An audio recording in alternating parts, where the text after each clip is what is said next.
Hello and welcome to the Run Testers. My name's Nick and this is our full review of the Salomon S Phantasm 2.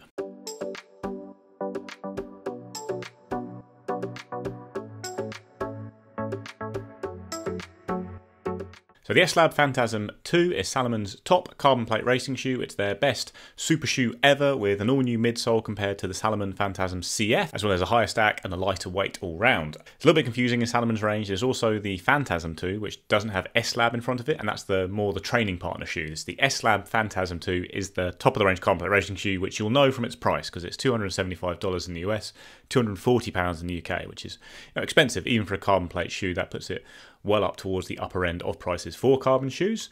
It's a light shoe. It's 226 grams or 8 ounces in a UK 9.5, and it's got a 9mm drop from heel to toe with a stack height of 37.5mm at the heel, 28.5 at the forefoot. So in 2023 in general, we've seen a few brands really get in the game with their carbon plate racing shoes. People like Hoka and On have released their best super shoes ever, and in general they followed a similar template, which is what Salomon has done here to launch their best racing shoe ever. They put an all-new Piba foam midsole there, increased the stack, full-length carbon plate, bit of a rocker, all the classic elements of a modern super shoe. So the foam is Energy Foam Plus. It's a dual-density midsole, and to the touch, actually the bottom layer is the softer foam of the two, which is interesting and not how it's usually done with dual-density midsoles.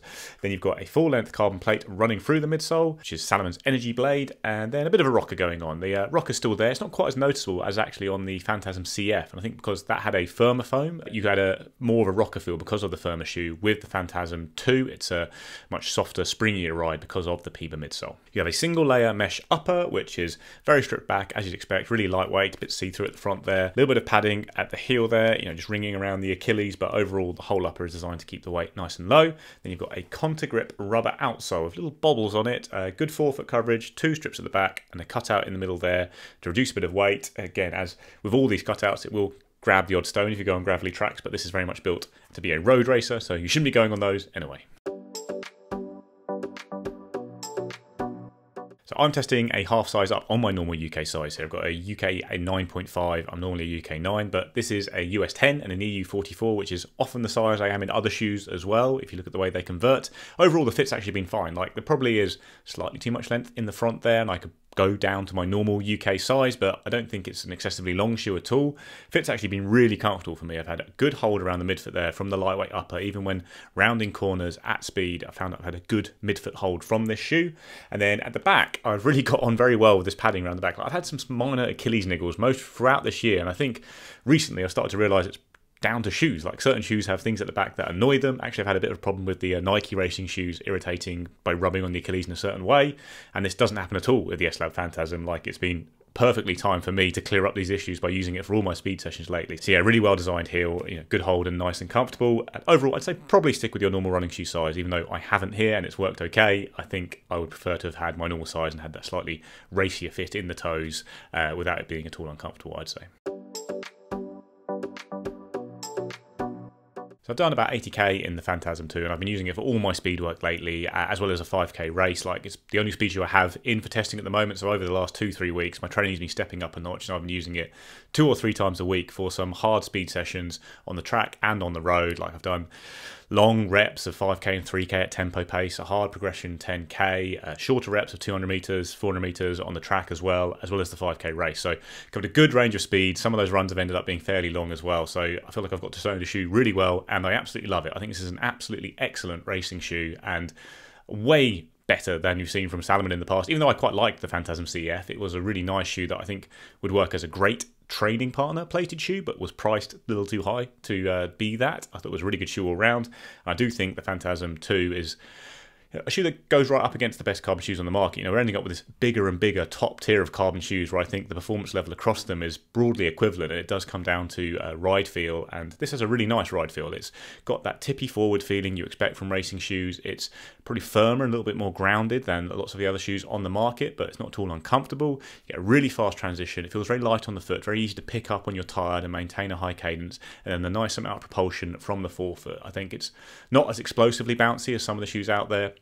especially if you look at the really big guns, the big shoes, things like the Alphafly 2 or the Adios Pro 3 with those big slabs of foam, and they're much heavier than the Phantasm as well, but you get that extra bounce from the shoes, and that's really how they deliver their pace through a big bouncy ride, whereas the Phantasm 2 feels more akin to the Vaporfly, in particular the Vaporfly 2 it feels like to me, in that it just tips you forward, punches you on, then really it's about it helping you to maintain a nice high turnover with a nice amount of bounce underfoot as well. One thing that was definitely clear to me across the range of reps I've done, so I did that progression 10k, talked about it in the first run. It was about 35-minute 10k, moving from, I think it was 345 a k down to kicking the last k in sub 320, and it just feels like a shoe you can keep turning your feet over quite well. So whatever you're able to do that day, you'll be able to keep hitting it. So throughout the runs, and the same in the 5k race where I ran a 16:35 in Hyde Park at the last Friday of the month 5k. Like, started off fairly fast in that race, then started to really suffer.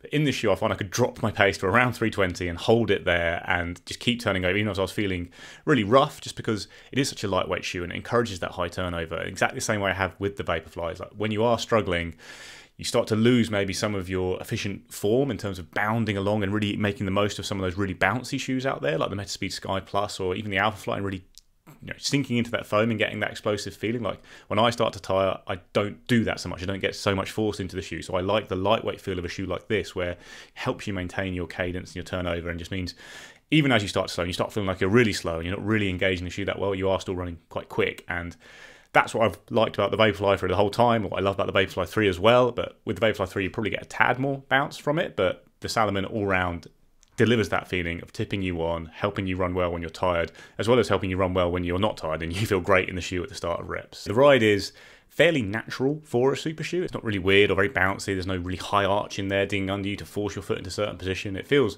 really nice, like an extension of the foot, but very fast for sure. I did one run when I took it to the track and also used the Vaporfly 3, and the session was 3 sets of 1 mile in 5:20, I think, and then 3 400-meter reps in 75 seconds. So I used the Salomon for the first 2 sets and then the Vaporfly for the third, and actually I expected to pull on the Vaporfly and really feel the increase in performance there, because I do love the Vaporfly 3. It's been my favourite shoe, but actually I didn't get that. I actually slightly preferred the Salomon during that session for a couple of reasons. Well, I used the Vaporfly for the third set, which is always the hardest set for one, but I did notice actually that was when I started to notice the Vaporfly 3 was rubbing my Achilles a bit and being a bit uncomfortable there, but it did actually feel like I was turning over a bit more smoothly and naturally in the Salomon over those shorter reps. I think you do get slightly more bounce from the Vaporfly, but certainly it's a shoe that felt just as good, if not better, during that session for those kind of mile and 400-meter reps. And this is certainly a shoe I think that translates well to lots of different distances. I think it'll be a very good marathon racing shoe, a bit firmer and more grounded than some of the options out there, but still comfortable enough, I'd say. And then very nimble, light, pretty stable for short distances. Like the 5k I did was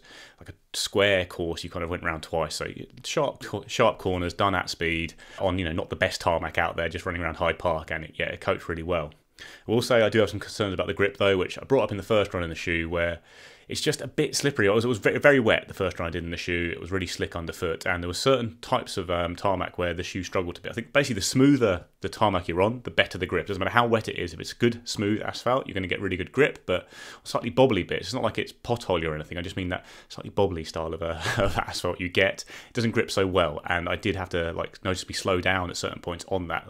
Since then, I have run in the shoe many times on the wet track and different kinds of wet roads, and I haven't had that problem again, but that exact type of tarmac could be a problem. Like, if you end up in a race and there's just not the most well-maintained roads, I think the grip might be a little bit noticeable in a bad way, but for the most part it has been nice and secure for me on smoother tarmac all round. Yeah, overall, definitely a very positive run test. I've thrown a load of different types of speed sessions at it, and every single time I felt like the shoe just wasn't necessarily being noticeably assistive in the way that some shoes are. Things like the Adidas Prime X really feels like you're getting a huge amount of bounce from it. It's really noticeable all the time. It doesn't feel like that, but it certainly is helping and feels good and delivers the performance you expect from a carbon shoe, but in a slightly less intrusive and more natural way than some of the other shoes out there. So, verdict on the S-Lab Phantasm 2 is this is a great shoe. I think it goes straight in amongst my top tier of carbon plate racing shoes. There's a lot of shoes in there now, though. They are all great shoes, but this does deliver the performance I think that will match up to them well. You head to a race wearing the S-Lab Phantasm 2, I think you'd be pretty confident you're not losing anything because of your footwear, whereas in the past that wasn't really the case with Salomon. This is now a top tier carbon racing shoe, I'd say. Great midsole, really nice geometry, really nice feel to it, good well designed upper, slightly squiffy outsole at times, but for the most part a really good shoe all round. Price is certainly a problem. Salomon seem to love high prices, and in an area where they haven't got a big reputation. Obviously, they've got a huge reputation in the trail running scene, and they can maybe dictate prices a bit more there. But when they're coming into the road market, which is so dominated by shoes that have been around for a long time with a proven level of performance, to price this above those shoes is a statement, and I'm not sure it's a very wise statement. Like, to come in more expensive than the Vaporfly, I always think it's just a bit silly, because if it comes to it, a lot of runners will just pick the Vaporfly. It's a proven performer and it's got the pedigree, and I do still slightly prefer it to the S11. If I was lining up a marathon, I probably would still grab the Vaporfly 3 myself as the preferred option if I could sort out the Achilles rubbing thing a bit by cutting out some foam, maybe.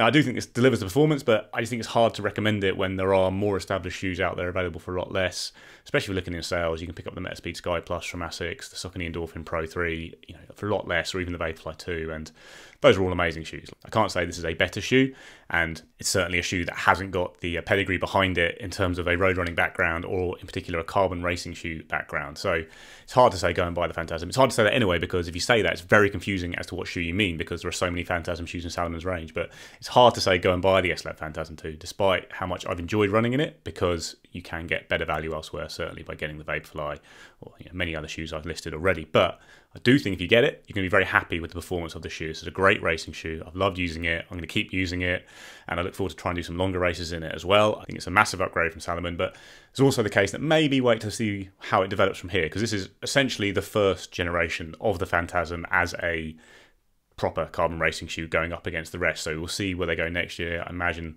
they'll do things that are common across racing shoes, like increasing the stack height a little bit and that kind of thing, and then you might have an even better shoe that maybe starts to live up to the high price that Salomon is putting on it. For now though, really good shoe, but better value still are found elsewhere. The classic problem of carbon plate running shoes coming into the market at the moment, where there are loads of great shoes available from the previous generation or even the current generation for a lot less than ticket price. And then the ticket price on this is very ticket price. I started saying ticket price. The RRP on this is so high, and that's hard to do when you are Salomon as opposed to someone like Nike, because people haven't been using your shoes to set PBs in road races for years. Okie dokie, that's our review of the Salomon S-Lab Phantasm 2. Let us know what you think in the comments below. Please do like, subscribe, ring the little bell, and we'll see you next time. Ticket price, where's that come from?